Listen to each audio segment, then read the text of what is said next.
Hello and welcome. So this lab is going to be about installing and configuring Microsoft Outlook 2016 for our New York office. So if you see here, I'm logged in as PLMJO, Parvez Ilmjo, and this Parvez Ilmjo is created on our New York Exchange server. So let's get started and install Outlook 2016. Once again, I'm going to type in the username and password for administrator so that I can do the installation. I accept the agreement, and this time I will click on customize. So in customize, what can you do is you can choose what to install and what not to install. So I'll just select in here and I'll say not available, not available, not available for this, and PowerPoint publisher. So this is going to give us some space, and also it is going to help us to install only the features that we are required to install. So I'll select next or install now. So this is now going to do the installation, and once we are done, then we will be doing the configuration for our New York Outlook. Alright, so the installation is done, and now we will just go ahead and click on Start Outlook 2016. Same thing, next, and it should auto connect. So this is ceo@gmail.com. Alright, so this is something different. So let's see what's happening in here. I think that this PLMJO is one of the mail contacts that we created, and it is detecting this mail contact. So let's troubleshoot this. This is a good way of troubleshooting, and I'm not going to ignore or skip this video because I want you to learn something. And I'm going to simply click on PLMJO. So this is PLMJO at Ilmjo Tech, and then contact information, organization, email address is good, mailbox features is good, member of IT, and this it is totally good. It is like it is having no issues. So let's see what the problem is. So if I go to contacts and I try to search in here, so you can see that it is again PLMJO, and this is a mail contact. So I think it is just conflicting with one of those. So I will just simply click on edit here, and then I will change this name to John, and display name to John, and username is CEO at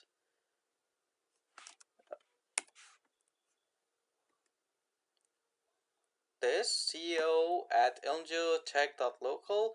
I'm just changing the information in here just to make sure that if it is conflicting with our mailbox, it is not going to conflict again, and it is going to fix it. So click next. I'll cancel this, press yes, and then I'll go to Outlook again, press next, next. Alright, so this time the discovery part is not working. So let's see what's wrong with it. So what I will do in here is I will just cancel this, and I'll just log off, because sometimes the log off really works. So I'll log off, log back in, and then we will see if it is going to help us out to just remove that conflict with our Outlook. Oh, it just changed the name with John. So let's see how it's gonna do this again.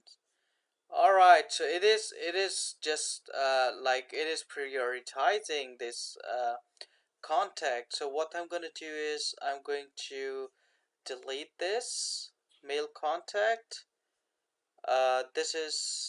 This error is not returnable. Additional information. Okay.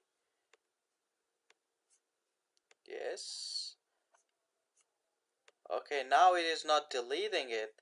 So what I am going to do is I want to delete it because it is giving me a problem. And how do I do that is through Active Directory. So delete. Yes, it is now deleted. And I'll go back in here and then, okay, it is now deleted. Now it should not be giving us any conflict. So let's see. So I'll just cancel this and try to log off and log back in again. So this is one of the troubleshootings, like one of the things that you can just keep in your mind, like for future.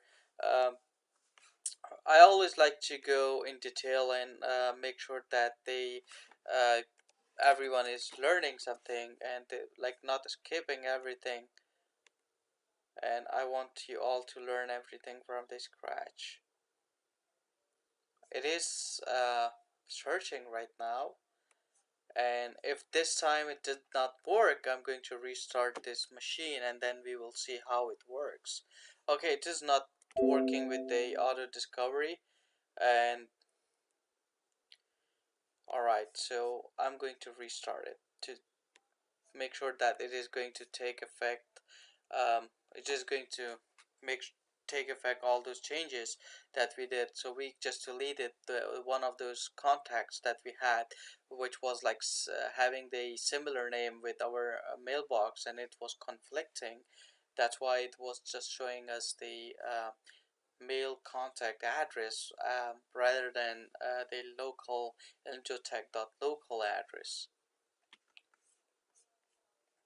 Alright, so I'm just logging in.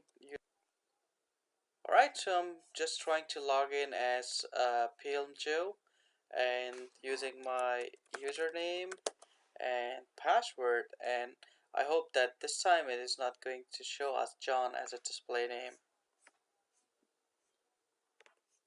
So now it is logging in as a new profile. So one thing that I really want to mention in here is that my username of like my username in my physical machine was plmjoe, and my username in here in elmjoe.local was also plmjoe. So it was like two same usernames created in my active directory, one as a contact and one that was automatically created by my physical machine into my active directory, so without any password. So you can test that with your own lab. So once you create a lab, you will see that it will create your physical username in your virtual machine in your active directory without any username and password. So that's why it was giving me this issue, and it was not picking up that username from my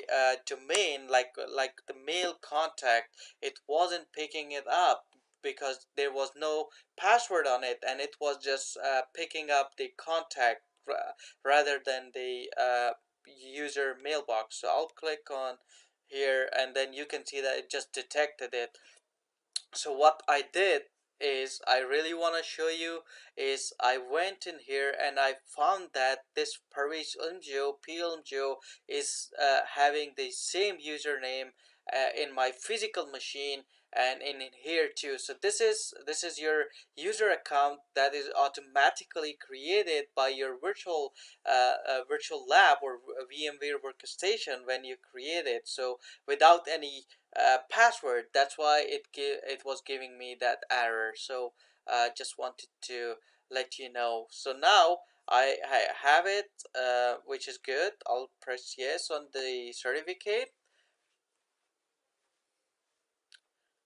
So I hope you learned the concept, and if you did not, just leave me a comment or send me a message. I'll just explain this again to you, that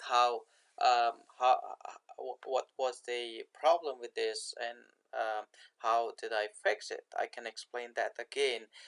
Again, I didn't want to skip the video because I just wanted you to see when you face a problem or situations like this, how can you resolve these kind of issues.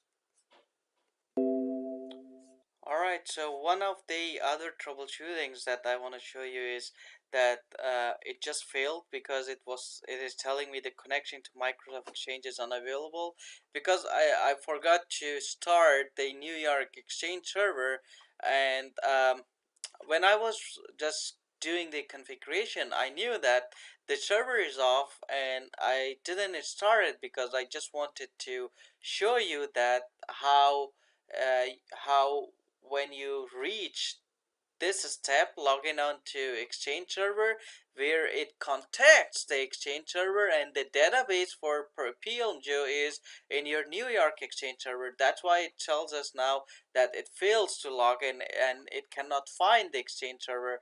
That's why it cannot log in. So this is one of the other things that you need to know. Make sure that your Exchange server is always accessible, and if your Exchange server is down, do not expect the Exchange server in other side to let you log in, because your database is in here, your database is not in here, unless you configure DAG, database availability group, where you can configure the failover. Then it can work, like even if one of your Exchange server is down, and then the other Exchange can work. So what I'm gonna do now in here is I'm gonna try again, and this time our Exchange server is on and it should respond back. So let me try to ping it. I'll press yes. Ping NYC EJO EXC01. Alright, I can ping it, so this time it should work, and it worked! Yeah! So, this is one of the troubleshootings that I wanted to show you again. Wanted to make sure that if you get an error like that, make sure your Exchange server is accessible. Informative for you, and I'll see you on next lecture. So in our next lab, what are we going to do is we will be sending and receiving emails. We will be testing our sending and receiving of emails. So I'll see you next lecture, and thank you so much for watching.